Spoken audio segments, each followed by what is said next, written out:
Number 1، جوہر خلقت۔ وہ کہتے تھے یہ ابتر ہے، اس کا کوئی بیٹا نہیں ہے، اس کی تحریک اس کے بعد نابود ہو جائے گی، لیکن خدا نے ان صلی اللہ علیہ وآلہ وسلم کی طرف سے انہیں جواب دیا، انہیں کوثر عطا کیا، ٹھاٹھیں مارتا چشمہ نازل کیا جو ابد تک عالم اسلام کو تازگی اور زندگی عطا کرتا رہے گا۔ جبکہ کچھ دوسرے لوگوں نے کہا، اے رسول خدا صلی اللہ علیہ وآلہ وسلم، آپ نے ہمیں بدبختی اور ہلاکت سے نجات عطا فرمائی، آپ صلی اللہ علیہ وآلہ وسلم نے ہی ہمیں جہالت کے گڑھے سے باہر نکالا ہے، ہماری منزل مقصود آپ ہی کے دم سے ملی ہے، اب اس کے بدلے میں آپ صلی اللہ علیہ وآلہ وسلم کا اجر رسالت کیا ہے؟ آپ صلی اللہ علیہ وآلہ وسلم کی خوشنودی کے لیے ہمیں کیا کرنا چاہیے؟ فرمایا، میں تم سے کسی بھی اجرت اور بدلے کا تقاضا نہیں کرتا، ہاں فقط میرے اہل بیت، ان کی دوستی اور پیروی تمہیں نجات عطا کرے گی۔ میں تم میں قرآن و اہل بیت کو اپنی یادگار کے طور پر چھوڑے جا رہا ہوں۔ وہ اپنی بیٹی کے دروازے پر کھڑے تھے، وہ بیٹی جو عالمین کی عورتوں کی سردار ہیں، اور اپنے دونوں ہاتھ اپنے سینے پر رکھ کر فرمایا، السلام علیکم یا اہل بیت النبوہ۔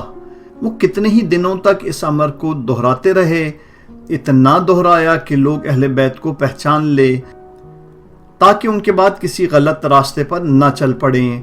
فرمایا، فاطمہ میرے جگر کا ٹکڑا ہے، جس نے اسے اذیت دی اس نے مجھے رنجیدہ کیا۔ امت ان کلمات کو سنتی اور ایک دوسرے کو بیان کر دیتی تھی۔ اس امت کے افراد جو مستحبات پر عمل کرنے میں بھی ایک دوسرے پر سبقت لے جانے کی کوشش میں رہتے، لیکن آخر ہوا کیا کہ آدھی رات کے وقت وہ بیٹی اپنے وقت کے امام امیر المؤمنین علیہ السلام کے ساتھ گھر سے نکلی، مہاجرین اور انصار کے دروازے پہ جا کے دستک دی، اتمام حجت کیا، مگر کیا تم لوگ غدیر قم میں نہیں تھے؟ کیا تم نے بیعت نہیں کی تھی؟ ان کے پاس اس کا کیا جواب ہو سکتا تھا؟ لیکن کیا کبھی ایسا ہوا ہے کہ دنیا طلبی اور عدالت طلبی ایک ہی دل میں جمع ہو جائیں؟ سچ تو یہ ہے کہ اگر رسول اکرم صلی اللہ علیہ وآلہ وسلم نے اپنی کوثر کی اس قدر سفارش نہ کی ہوتی تو پھر ان لوگوں کا سلوک کیسا ہوتا؟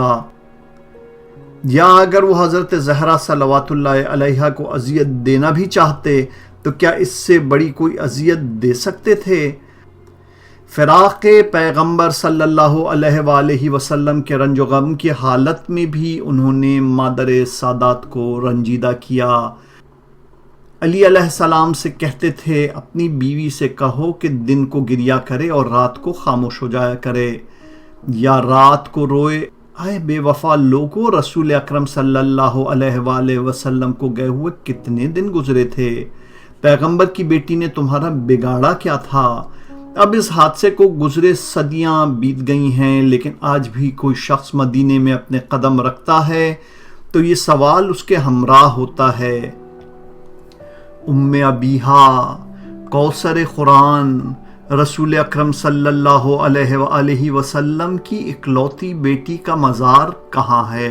سینکڑوں سال گزر گئے، غاصبان ولایت امیر المؤمنین کے سامنے آج بھی یہ سوال دہرا رہا ہے، مزار فاطمہ صلوات اللہ علیہا مخفی کیوں ہے؟ کیا اکثر اصحاب حتیٰ کہ تابعین تک کے مزار مشخص نہیں ہیں؟ تو پھر فقط در پیغمبر اکرم صلی اللہ علیہ وآلہ وسلم نے کیوں چاہا تھا کہ ان کی قبر مخفی رہے؟ یہ سوال ہر سوال کرنے والے کو پہلے زمانوں کی نسبت آج زیادہ شدت سے اپنی طرف متوجہ کرتا ہے کہ آخر فاطمہ صلوات اللہ علیہا کا قصور کیا تھا، انہیں کیوں اذیتیں دی گئیں، آخر کیوں؟ حقیقت یہ ہے کہ خداوند عالم کی عصمت کبریٰ کی گمنامی ایک ایسا پرچم ہے جو ابد تک لہراتا رہے گا۔ اس وقت تک جب ان کا پیارا بیٹا پردہ غیبت سے نکلے گا اور ان کی مظلومیت کا انتقام لے گا انشاءاللہ۔ تمام اچھائیوں کی ماں، خلاصہ انسانیت، حضرت زہرا سلام اللہ علیہا کا وصیت نامہ۔ خدائے غفور و رحیم کے نام سے۔ یہ فاطمہ سلام اللہ علیہا دختر رسول خدا صلی اللہ علیہ وآلہ وسلم کا وصیت نامہ ہے۔ میں اس بات کی شہادت دیتے ہوئے وصیت کرتی ہوں کہ خدائے احد کے سوا کوئی خدا نہیں ہے اور محمد صلی اللہ علیہ وآلہ وسلم اس کے بندے اور پیغمبر ہیں۔ بہشت حق ہے، آتش جہنم بھی حق ہے۔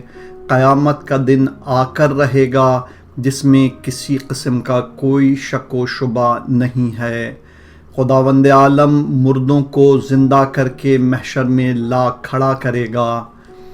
اے علی، میں فاطمہ سلام اللہ علیہا دختر محمد صلی اللہ علیہ وآلہ وسلم ہوں۔ خدا نے مجھے آپ کی زوجیت میں دیا ہے تاکہ دنیا اور آخرت میں آپ ہی کی خاطر رہوں۔ مجھ پر دوسروں کی نسبت آپ کا حق زیادہ ہے۔ میرے حنوط، غسل اور کفن کا انتظام رات کی تاریکی میں کیجیے گا۔ رات کو مجھ پر نماز پڑھیے گا اور رات ہی کو مجھے دفن بھی کر دیجیے گا اور کسی کو اطلاع نہ دیجیے گا۔ میں آپ کو خدا کے سپرد کرتی ہوں اور روز قیامت تک اپنی اولاد پر درود و سلام بھیجتی ہوں۔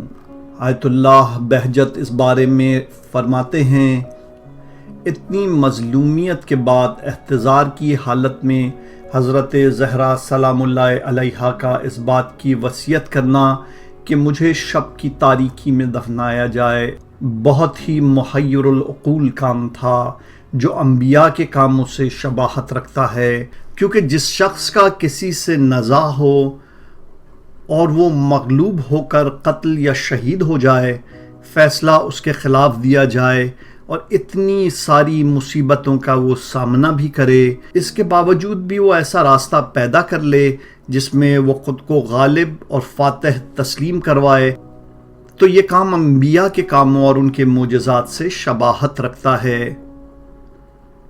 ایک ایسا راستہ جسے سمجھنے سے فہم انسانی عاجز ہے، اور وہ یہ ہے کہ بی بی نے وصیت کی ہے کہ ان کی میت کو بغیر تشییع کے رات کو دفن کیا جائے۔